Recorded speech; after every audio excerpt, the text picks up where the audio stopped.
Welcome into the Victory Sports Network. I'm your host, Jason Dannelly, as we take this opportunity to talk with some of the coaches around the NAIA in anticipation of what is technically the first week of NAIA football. And we are joined by the head coach of College of Idaho, Coach Mike Moroski. Coach Moroski, as always, as I like to tell my guests, appreciate you taking time out of your schedule. I know it is a busy week as you get set for that first game against Lincoln. No, my pleasure. Thanks for having me on, and it's always great for the season to get started, and we're excited, and it's early, but it's a good early. Yeah, it's certainly nice to kind of get that first game out of the way and really do it in a week of advance from what most teams out there getting to play. Did you have any apprehension in getting in early and getting a game, really in, I guess, what I would consider week 0, a week sooner than what you normally would be playing? Or was this just, something you kind of planned and you wanted to have for your program? Well, I think there was a few factors. One was just getting a 6th home game.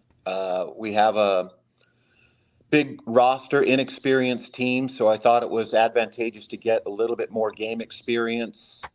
And then the way that our schedule was falling, we were going to have an opening game and then a bye, and I thought it would be better to have 2 games, and then the bye would be make the bye week more productive for us. So what I didn't anticipate was we couldn't, by either NAIA rules or Frontier Conference rules, we couldn't go to camp, maybe campus rules, we couldn't start practice until August 1st. So we got shorted a couple of days. So the camp really felt compressed, but got a great group of guys. I thought we got done what we needed to get done, and now we'll obviously early season games, you have to keep progressing too. So hopefully that's the 3rd or 4th and final advantage, I think, is maybe it gets us further down the road in terms of improving. That's what we believe in our program. We have to keep improving throughout the season.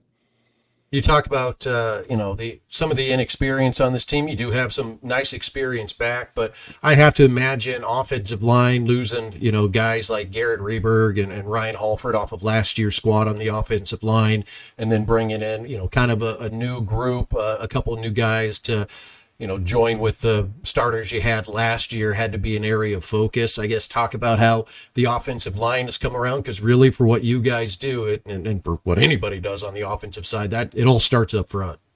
Yeah, that was one of the big concerns coming in, losing Garrett and Ryan. Our center, Liam Coppinger, who had a really solid year, also transferred. So he was our first NIL and transfer portal casualty. Lots of issues there, and I'm sure he's doing great at Eastern Kentucky, a great young man. And then Dawson Packwood, another guy that started, got hurt in our final game, so had surgery, which is going to keep him out most, if not all, the year. So really that's 4 main guys. We still do have 2 starters, Ashton Patterson and Brett Gittison, and a few others that played a lot of football for us. So it's just more, we're just inexperienced. And with the O-line, in my experience, it takes a while for those guys to come together. They're like a team within a team, maybe different from any other position group. And so it just takes a while. And so we're still working through that. I would say we're making steady progress. I wish we were further along, but that's a big issue for us for sure. Yeah, and you will find out obviously Saturday with Lincoln University coming to town. Lincoln is an interesting program, not affiliated with the NAIA, not affiliated with the NCAA. They are an accredited 4-year institution, so it counts towards a final record. How did you come to be to scheduling Lincoln for this game, and what was some of the thought process behind, not only just them as an opponent, but wanting that early game? We played them last year, and I think maybe it was mutual. I know some people down in the Bay Area, and then they got wind that I might be interested in a game, so we did play them last year. So we do have some experience. The problem with teams like Lincoln, from our standpoint, is you never know what's going to show up. We don't know a whole bunch about their personnel or too deep, or we do have film from last year, so exchanged our whole seasons, and so we know, but for all we know, they have new coaches. So it's kind of a normal first game is always cause for nervousness enough because you don't know what changes the other team has made. Um, so this is ramped up 5 or 10-fold, I think, because we literally don't know what they're going to do. So we kind of plan for everything. Uh, and yet there's a positive edge to that too, because you have to have your guys ready for anything. It's a game of adjustments. So we're excited about where we are, and I think we have enough knowledge. And then the other great thing about Lincoln as an opponent is they're very big and they're very fast, and I think that gets our players' attention. It's not hard to see on the film. They presented some real problems for us last year. Even the film that we have is comes from places like East Tennessee State and Lamar and Kennesaw State, which are Cal Poly, which are legitimate FCS and FBS schools. So it's fun film to watch. I mean, our guys are dreamers and they picture themselves there. So it's a big game. I mean, they're have great potential. Last year they had a great running back that was very difficult to tackle. And they did some good things. They're big on the offensive line. Their quarterback, I thought, was a good player. And defensively, they have some guys that can really run around. And we tend to think, they're going to man us up, but then we see other film where they back off and play zone. So again, it's back to that prepare for everything, which at this time of year is really good. We're focused on ourselves mainly, but game's a game, so I'm excited. The game matters. It's going to have national poll ramifications. Not that that's our big concern. Our big concern is that we continue to improve when we play solid. Our players play fast and free and disciplined. So which every coach in America is saying. So we're just working through that, still preparing Thursday, have an evening practice tonight, and but it's an exciting time of year. It's the greatest time of year, in the time of political unrest and conventions and this and BS. As far as I'm concerned, it's I like to say thank God for football season.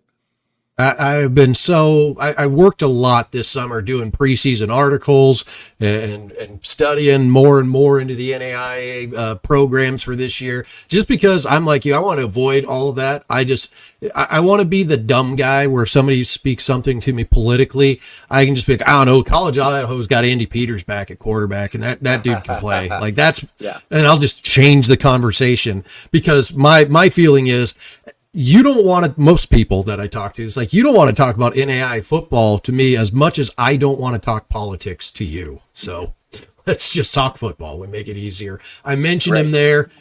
Andy Peters, I considered best quarterback in the NAI last year. You've got him back this year. Obviously, that helps the offense. But talking about the offseason, I mean, you kind of brought it up. You had one player kind of lost to the transfer portal and NIL. Did you have any apprehension in the offseason, maybe about somebody kind of coming in and godfathering Peters and giving him an offer he couldn't refuse, or how did that all go for you? Yeah, fortunately, it wasn't an offer he couldn't refuse because he did refuse it. But he did get, some significant offers. He had some friends from his Boise State days who are playing at Division II school, I believe, in Minnesota, and they offered to pay for his MBA. But Andy's he works through it. He's always very pragmatic in his approach, as is his family, and so they weighed it and flew out there and considered all the options, and so I think it's a good process for a young guy to go through versus just making a snap decision, which or following where the best money offer was. What are some of the other factors involved? So for Andy, he's emerged into a terrific leader. I mean, different from any other leader, to be honest with you, that I've ever been around on a team. I mean, quarterback is a natural, but he just kind of is a pretty happy-go-lucky guy on the surface, but on the underneath, he's really serious, really driven, and all those things just kind of come out in the best possible way. So he has a high level of respect. Um, he's still learning and growing, I think, and he embraces that as well. And but even little things, and I've said this to a few people, but in the weight room, I asked our strength and conditioning guy, "Hey, who's really leading the show down there?" And he says, "Andy Peters and Caden Young. Caden Young's our backup quarterback, who's also a very, very good player, good athlete, all that." But I just thought, I'm not sure I've ever had a strength coach ever in my time say that their quarterbacks are at least part of that driving force in a place like the weight room. So, but it really is everywhere. Andy was student body vice president last year. He's very much into football. He has his favorites. He's wearing his Patrick Mahomes jersey and stuff like that. So, and not just Pat's jersey, but he's got a string of jerseys. So he's a football guy. He's got multiple interests. He's gonna be super successful. He's a great student. So he just exudes a refreshing kind of confidence that I'm not sure you see much in pro ball or Division I ball, or there's just so much scrutiny where I think he's relishing. I just want to play football with my guys, and this is the big time. So some great coaches in the past have said the big time is where you are. And I think Andy realized we have something special going that he's really contributed to and brought us to a whole different place. And so I think he and his family really appreciated that. But we're also very, very happy to have him back. And I'll say this, we hope to even get him back for another year. So anyway, Oh, so we'll see how that goes. I like that. I like that. So two things you said there. One, always love a good Frosty Westering quote. One of my That's all-time right. That's favorite Frosty. small Good college job there. coaches. Good job, And Jason. and you were talking about the jerseys he was wearing. Now, has he busted out a 1985 Houston Oilers Mike Moroski jersey yet, or is that a tougher one to No, find? no. In fact, I got, you never want to do that because I think I was wearing the same jersey that the great Gifford Nielsen wore, great BYU product. So I think people mistook me for Gifford Nielsen, but I think I did survive or show up on a great best hits of 1985, and these weren't big plays; they were big hits. So I got crushed a few times there, but absolutely not. Haven't seen a powder blue Houston Oiler jersey anywhere on anybody. Yeah, a little tougher to come by in Caldwell, Idaho, I would bet. We haven't talked about your defense at all yet, Coach, and you've got some really nice returning ball players there. Willie Nelson at linebacker was a guy that made our NAIA in '99. Talk a little bit about the defense, their development in the offseason, and how they've done in camp so far. Well, our inexperience on offense, and I've mentioned that I am very excited about the offense, but defensively, we've had our best camp that we've ever had. So best spring, best summer. We lost a couple of really good players, especially at the cornerback position. But we do have a lot of experience returning. You mentioned Willie Nelson. I think at the end of last year in our playoff run, um, quarterfinal win at Grandview and taking Kaiser deep into the game and even beating a great Montana Western team over at their place. Um, Chase Brown, our safety, I think might have been one of the best players in the country down the stretch. And I thought we were playing very, very good defense. So we've been able to build on that a little bit. Chase is back, uh, more healthy. If anybody remembers against Grandview, had a huge cast on his hand and he intercepted the ball and pick six that really changed the course of the fourth quarter for sure and maybe won us the game. Um, so Chase Brown's been great. Willie Nelson has been a fantastic leader for a number of years now. And then on the defensive line, Tucker French from Capitol High School here in Boise has just emerged as what I like to think as the heart and soul of our team, where he's just a very disciplined, very strong, very smart, and just comes to play every single down, very well respected by his team. But he's a key component to our defensive line where we'll play 7 or 8 guys. Linebacker will play 4, maybe 5 guys.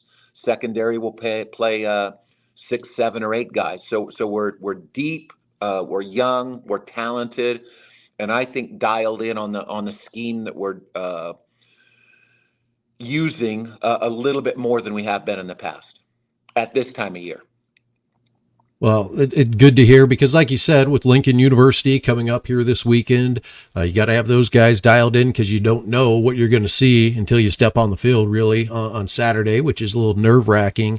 But following the Lincoln game, you've got a first year program in Simpson, kind of the same thing. Don't really know what you're going to get, but it is a first year program. And then after that, I just look at your schedule and I shake my head. I look at everybody's schedule in the Frontier Conference, kind of shake my head. It's like Murderers Row, Montana Western, Southern Oregon, Montana Tech, Rocky Mountain, then Arizona Christian are your games that fire off. So you have got a very tough road to hoe over the next month. A lot of things to prepare for. What have you done to try to keep the squad focused here as you head into week one to not get them looking down the road, not get them looking at the Frontier Conference and all the great rivalries there, and just try to get them honed in on day at a time, what we're doing today. We're only looking at this game. Great question. Well, I'm a believer, and really this has been since I got here in 2013. But every game's important. It's the greatest game on the face of the earth, in my opinion. And there's not that many opportunities. We're not playing 50 games or 30 games or whatever. We got 10 games typically, 11 this year, and they matter. And Saturday football is a big deal. And again, that Frosty Westerling quote is far-reaching, and it's exciting. And I just want our guys to be super excited for every single game, realizing they got a finite number of football games in them, and it's a special honor to be a college football player, a part of the College of Idaho football program. I hope they feel that.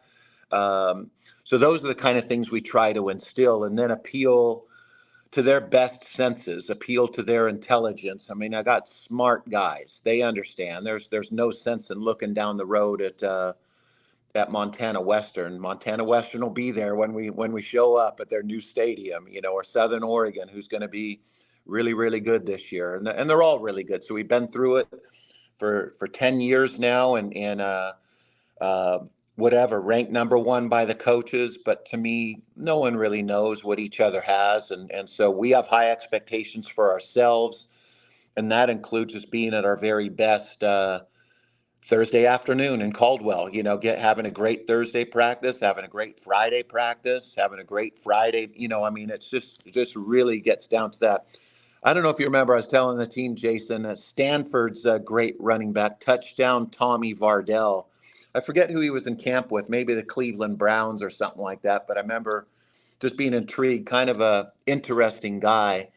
And so they're reporters interviewing him and says, "So Tommy, what are you looking forward to next?" And it's the middle of training camp. And he said, "What I'm really looking forward to is having a good lunch, doing a great job at lunch."